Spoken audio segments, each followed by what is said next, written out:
नमस्कार मित्रों, भगवान शिव के पहले शिष्य कौन थे? क्या एक हैं भगवान शिव और शंकर? किसका ध्यान करते हैं भगवान शंकर? भगवान शिव की उत्पत्ति कैसे हुई और भगवान शिव की कितनी पत्नियां हुई? तो मित्रों, भगवान शिव को सनातन संस्कृति देवों के देव महादेव कहा जाता है। इसके अलावा हिंदू धर्म को मानने वाले उन्हें भगवान शंकर भी कहते हैं। उनके महेश्वर, रुद्र, गंगाधर, भोलेनाथ आदि जैसे कई नाम हैं। तंत्र साधना करने वाले भगवान शंकर को भैरव भी कहते हैं। भगवान शंकर को सोम और रौद्र दोनों रूपों में पूजा जाता है। भगवान शिव को त्रिदेव में संहार का देवता माना जाता है। वैसे तो भगवान शिव को हमेशा कल्याणकारी माना जाता है, लेकिन वे लय और प्रलय दोनों को अपने अधीन रखते हैं। भगवान शिव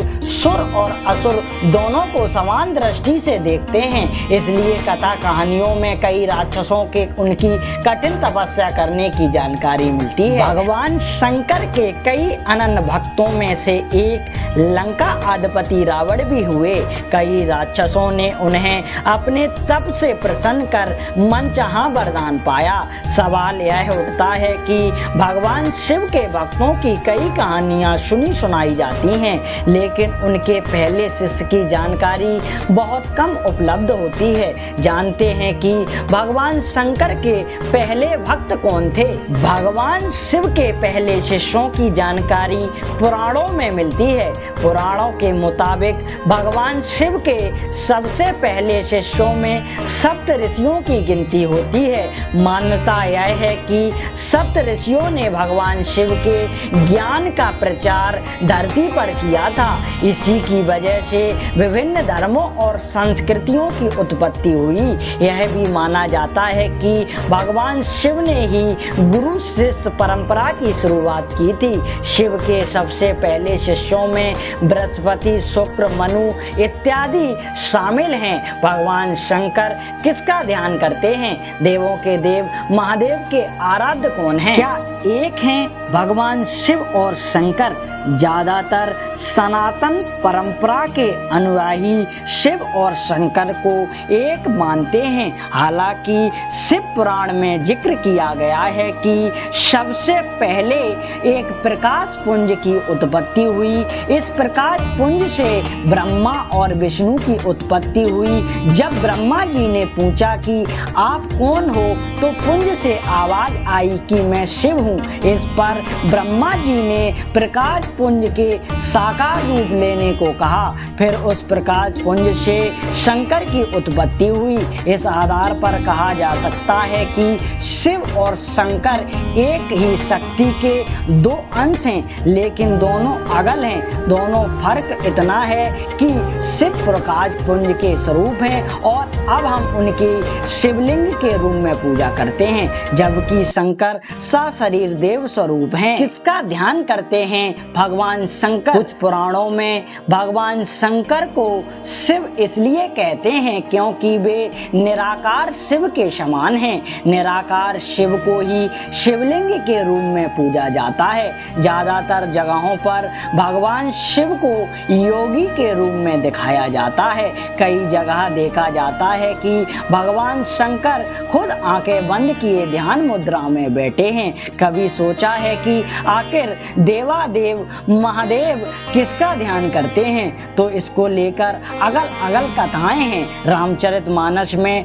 भगवान शिव और श्री राम को एक दूसरे के उपासक बताए गए हैं। शिव पुराण में खुद भगवान शिव माता पार्वती को बताते हैं कि वह श्री राम का ध्यान करते हैं। वहीं कुछ पुराणों में बताया जाता है कि भगवान शंकर शिव का ध्यान करते रहते हैं। कुछ जगहों पर भगवान शंकर को शिवलिंग का ध्यान करते हुए भी चित्रित किया गया है। इससे भी साफ होता है कि शिव और शंकर दो अगल सत्ताएं हैं। भगवान शिव की उत्पत्ति कैसे हुई? मान्यता यह है कि भगवान शिव स्वयं शंभु यानी खुद ही प्रकट हुए हैं। लेकिन पुराणों में उत्पत्ति का विवरण मिलता है। विष्णु पुराण के अनुसार जहां भगवान विष्णु ब्रह्मा जी की नाभि से उत्पन्न हुए थे, वहीं भगवान शिव विष्णु जी के माथे के तेज से उत्पन्न हुए। विष्णु पुराण के मुताबिक माथे के तेज से उत्पन्न होने के कारण ही शिव शंभु हमेशा योग मुद्रा में रहते हैं। वहीं भगवान शिव से एक और मान्यता जुड़ी है कि नंदी और महाकाल भगवान शंकर के द्वारपाल हैं और रुद्र देवता शंकर के पंचायत के सदस्य हैं। शिव जी की कितनी पत्नियां हुई?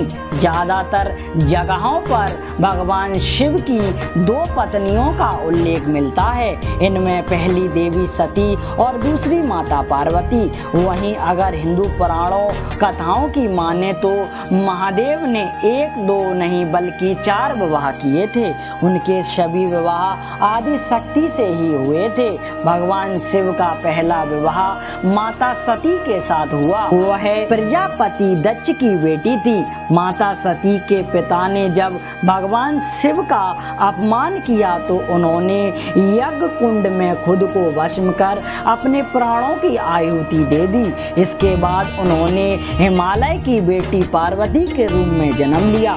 माता पार्वती के रूप में आदि शक्ति ने भगवान शिव से दूसरा विवाह किया। धर्म ग्रंथों में भगवान शिव की तीसरी पत्नी देवी उमा को बताया जाता है। वहीं उनकी चौथी पत्नी महाकाली को बताया गया है। तो मित्रों, वीडियो का अंत हम यहीं करते हैं और मिलते हैं आपको नेक्स्ट वीडियो के साथ। तब तक के लिए देखते रहिए हमारा चैनल टोटल आत्मज्ञान।